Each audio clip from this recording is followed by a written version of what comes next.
Bapak, Ibu, Saudara yang dikasihi oleh Tuhan, kembali kita mendengar renungan firman Tuhan dengan judul Penyingkapan Rahasia Firman Tuhan. Ada hal-hal tertentu yang dilakukan oleh Roh Kudus untuk menolong, menghibur, dan memenuhi kebutuhan kita sebagai umat Tuhan. Hal pertama yang dilakukannya adalah membukakan rahasia firman Tuhan. Memang, Roh Kudus adalah penyingkap rahasia serta penafsir firman Tuhan.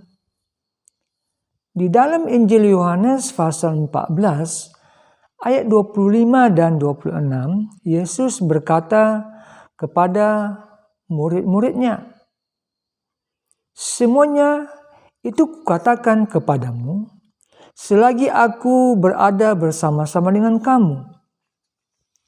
Tetapi penghibur, yaitu Roh Kudus, yang akan diutus oleh Bapa dalam namaku, dialah yang akan mengajarkan segala sesuatu kepadamu dan akan mengingatkan kamu akan semua yang telah kukatakan kepadamu." Ada dua peran penting Roh Kudus yang disebutkan dalam ayat 26. Roh Kudus akan mengingatkan dan mengajarkan. Ia akan mengingatkan para murid akan segala sesuatu yang pernah diajarkan oleh Yesus. Menurut hemat kita, itu berarti bahwa semua tulisan para rasul dalam Perjanjian Baru bukan sekedar merupakan hasil rekaman yang mengandalkan ingatan manusiawi biasa, melainkan benar-benar diilhami oleh Roh Kudus. Mungkin ada juga beberapa hal yang kurang diingat dengan tepat oleh para murid Yesus pada waktu itu. Tetapi untuk hal-hal yang perlu diingat kembali, Roh Kudus sendirilah yang mengingatkannya kembali. Namun demikian, Roh Kudus tidak melakukan sesuatu yang berhubungan dengan masa lampau saja. Ia juga melakukan sesuatu yang berkenaan dengan masa depan. Ia juga mengajarkan mereka segala perkara lain yang perlu mereka ketahui. Demikian juga dengan kita yang hidup di zaman sekarang. Pada waktu ini, Roh Kudus adalah guru yang mengajar kita di dunia ini. Yesus adalah guru terhebat sewaktu ia masih berada di bumi.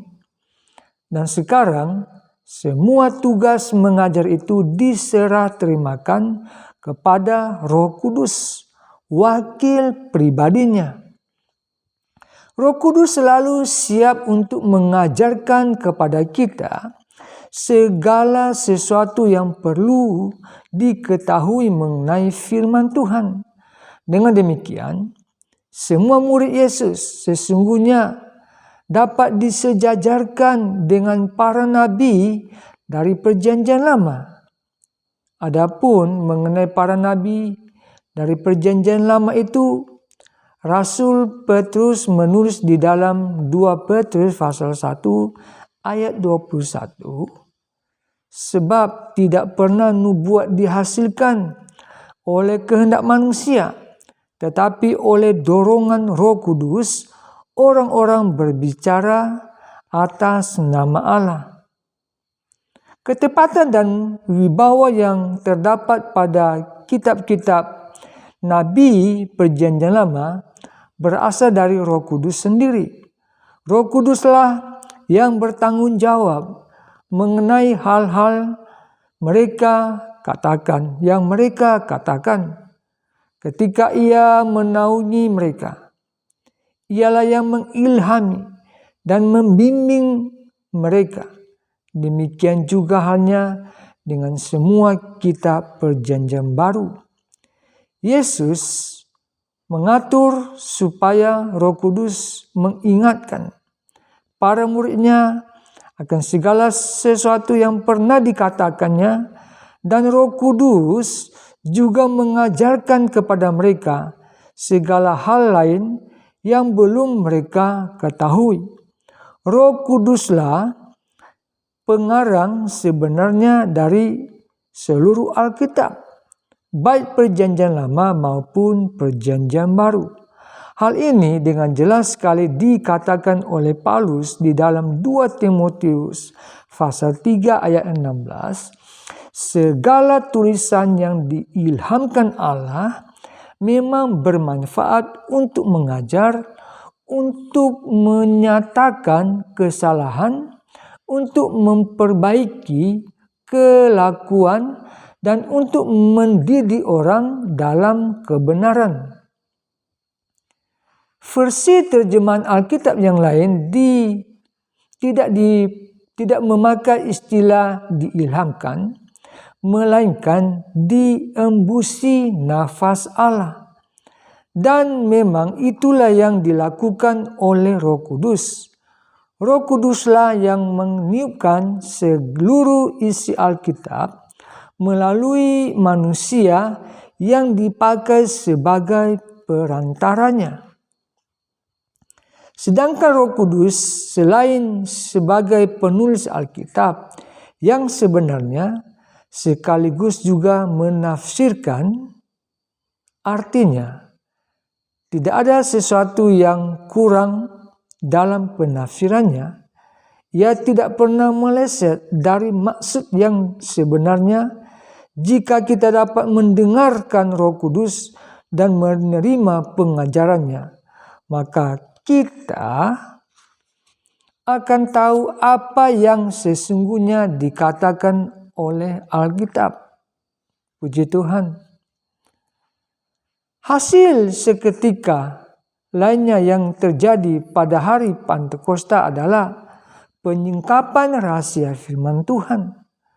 Ketika Roh Kudus turun, orang banyak yang tidak percaya berkata, mereka mabuk.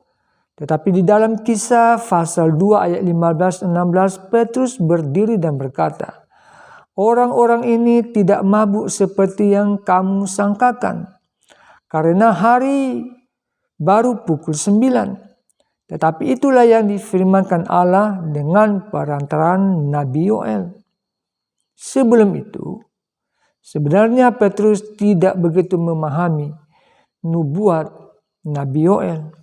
Bahkan pengertiannya mengenai pengajaran Yesus pun masih dangkal. Tetapi begitu Roh Kudus datang, Petrus memiliki sesuatu pemahaman akan Alkitab yang baru sama sekali. Oleh karena kini, penulis Alkitab itu sendiri hadir untuk memberikan penjelasan kepada Rasul Petrus dan rasul-rasul yang lain. Demikianlah firman Tuhan yang kita dengar pada saat ini. Mari kita akhiri di dalam doa. Bapa, di dalam nama Yesus, kami berterima kasih buat penyingkapan firman Tuhan oleh Roh Kudus yang memberikan kami pengertian akan rahasia firman Tuhan. Terima kasih Bapa untuk firman-Mu dan Roh Kudus-Mu yang mengungkapkan semuanya menjadi rahasia firman Allah itu sendiri di dalam kehidupan kami. Terima kasih Bapa, memberkati setiap yang mendengar firman Tuhan ini, dan Engkau tolong supaya kami benar-benar hidup dan mengerti isi hati Allah oleh kuasa Allah Roh Kudus di dalam kami. Di dalam nama Tuhan Yesus kami berdoa. Haleluya. Amin.